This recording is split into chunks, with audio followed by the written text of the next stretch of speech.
Hello members of Tambuwal math class. This is a ball. We all know that this is a ball. But in geometry, the shape of this ball is called a sphere. Yes.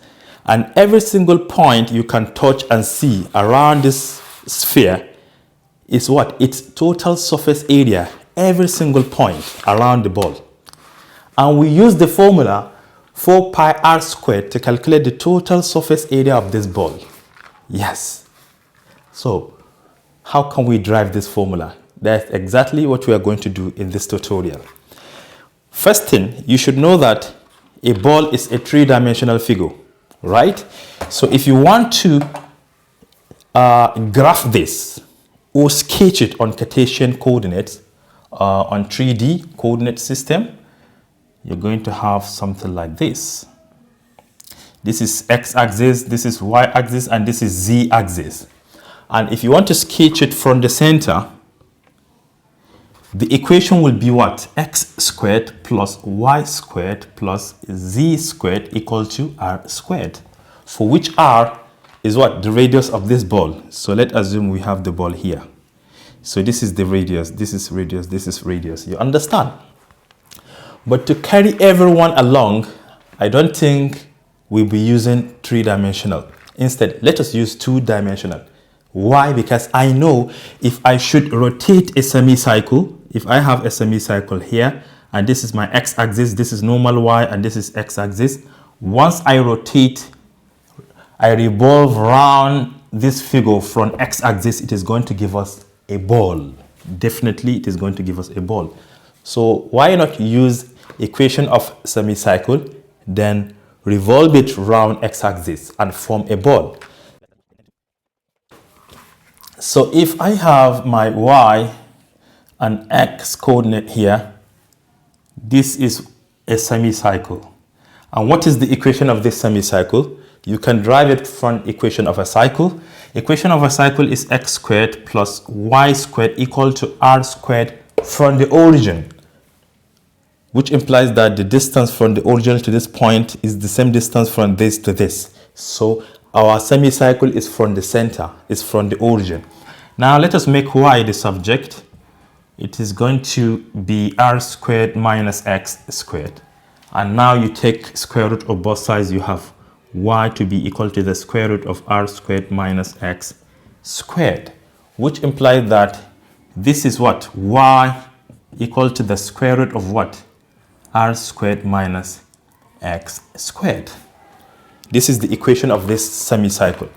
Now I want to revolve it round x-axis so that we form a ball. It is not a cycle, rather a ball. So I think, let me, now since we know it is a ball, let me draw it properly. This is a ball, something like this, just like an earth. This is the center of the ball. Next, how can we find, this is, remember, the y-axis, and this is the x-axis. How can we find the area? There's something we can do. Let me bring the ball back. Remember, if you wrap around something around this ball, that thing will be a cycle.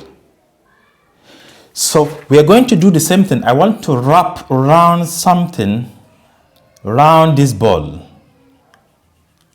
And you know it is going to have a little thickness because it is not invisible. Yeah, so it should have a little thickness.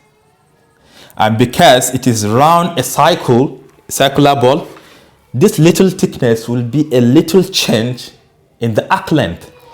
You know, every point from here to here is going to be in a curved direction. It is not straight. Therefore, it is going to be part of an arc. So what are we going to do? We are going to find the area of this stripe. One stripe, but it is a tiny stripe, or let me call it a slice. Then we take the integral from this point to this point, or from this point to this point, to find the total surface area.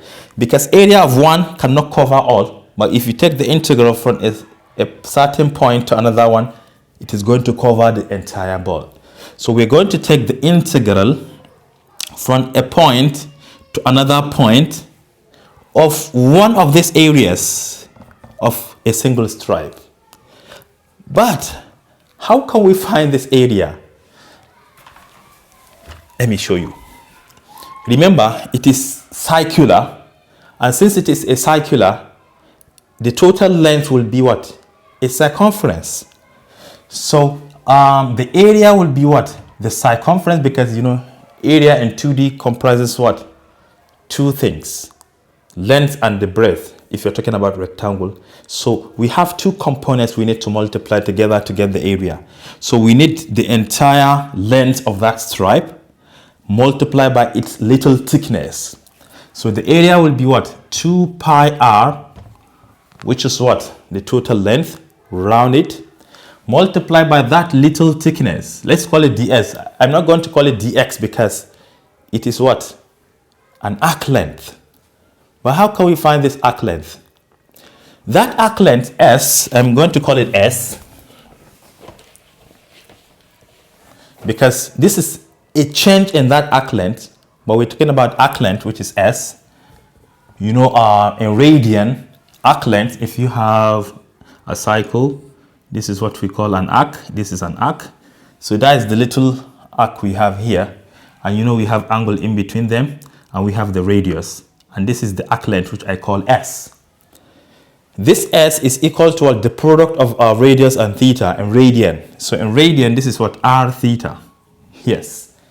That little change in the arc length will be ds, which is equal to r d theta if you differentiate both sides.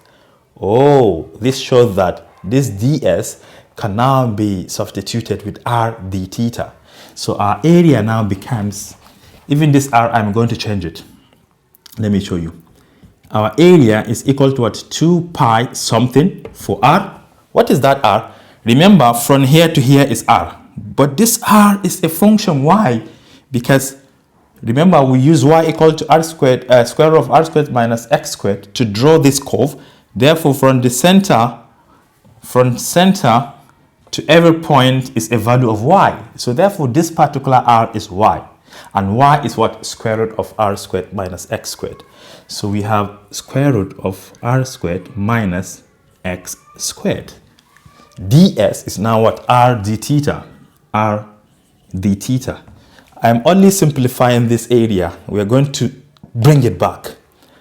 The next thing we need to do, because we want to integrate in terms of theta, let us change this x to also be in terms of theta. Let me draw another cycle for you to see clearly. This is the center, right? This is what? Our radius, and this is an angle, theta. And if you come down here, you have a value of y, and from here to here is a value of x. So what is the relationship between x and r? The relationship between x and r, remember that cosine theta is what? Adjacent divided by the hypotenuse. Cos theta is equal to adjacent divided by the hypotenuse, which implies that x that we're looking for is r cos theta. So instead of this x, we can now replace it with r cos theta, and by squaring both sides, because this x has a power of 2, it is going to give us r squared cosine squared theta. So instead of x squared, we're now going to replace it with r squared cosine squared theta. We are progressing. 2 pi multiplied by the square root of r squared minus r squared cosine squared theta. Remember, outside we still have r d theta. I don't want to bring it inside till I finish simplifying. We have r squared in common, so you have r 2 pi. In the square root, you have r squared bracket 1 minus cosine squared theta. Then outside you have r d theta. Square root of r squared is r, so you bring it outside. And as it comes out, you have another r here waiting to multiply. So together they will be what? 2 pi r squared.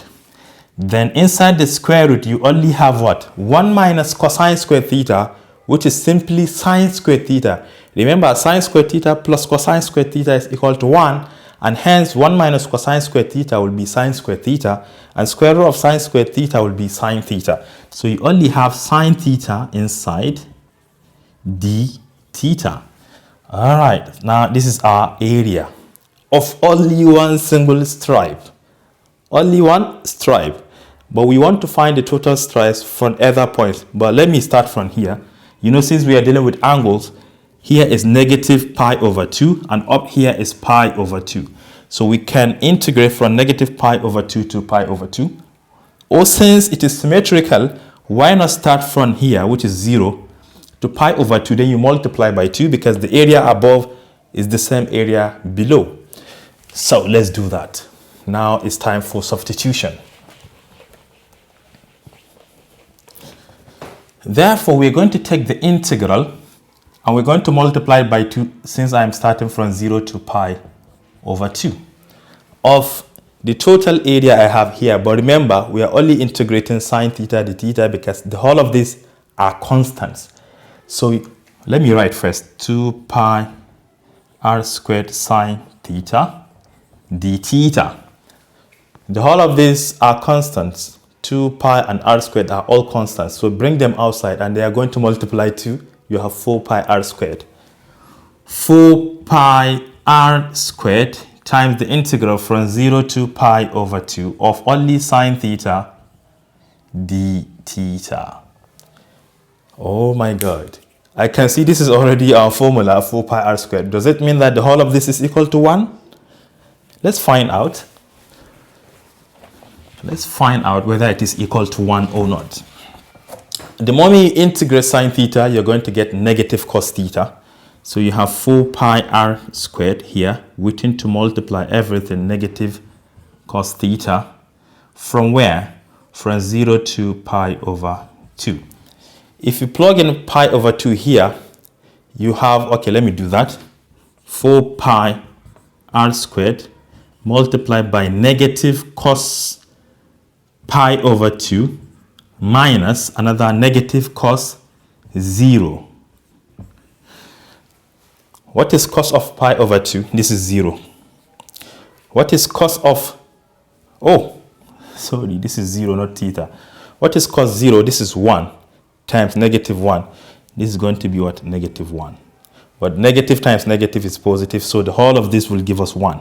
Yes, and 1 times this will give us what? 4 pi r squared, and hence this is the formula for what is fair. As simple as that.